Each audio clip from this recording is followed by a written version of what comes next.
On essaie de trouver des raisons à cette méforme de Sadio Mané. Au-delà des conditions physiques, certains ont pointé du doigt son attitude sur le terrain. Mais ne devrait-on pas aussi regarder sur le plan émotionnel? Comme beaucoup d'entre vous, je cherche vraiment à mieux comprendre ce passage à vide.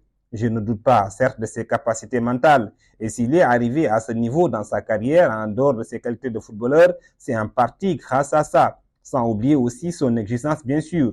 Mais un être humain, quel que soit son degré de résilience, il peut lui arriver d'avoir le moral très bas. En débarquant en Bavière, Sadio Mané est arrivé avec une étiquette de rockstar, ce qu'il n'a jamais voulu incarner. Au Bayern, on l'a pris pour essayer de faire oublier le départ de Robert Lewandowski, ce qui n'est pas une mince affaire. Le Polonais a laissé des empreintes indélébiles en Allemagne et ce lourd héritage que le Sénégalais doit assumer et surtout à une position qui n'est pas son poste de prédilection, avant-centre. N'oublions pas aussi qu'il a dû se contenter de ça à Liverpool après l'arrivée de Luis Diaz. Chez les Bavarois, il revit la même situation. Même si l'on est foncièrement chauvin, reconnaissant qu'ils ont de très bons ailiers. Je ne suis pas en train de dire que ces ailiers-là sont plus forts que Sadio Mané, mais notre compatriote doit désormais composer avec cette concurrence.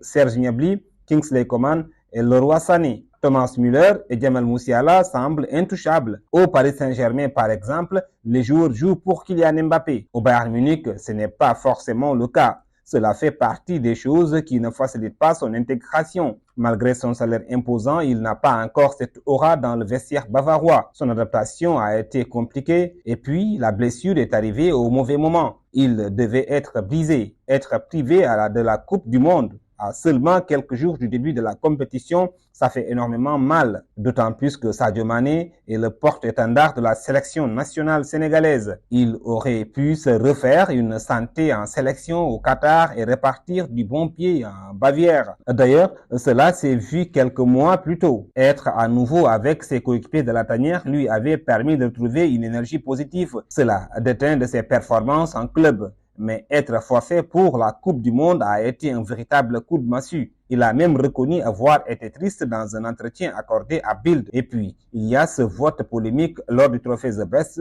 ça l'a peut-être affecté. C'est souvent en sélection que les joueurs se ressourcent quand ça va mal en club. Avait-il perdu ce plaisir lors du dernier rassemblement? J'aimerais vraiment être rassuré.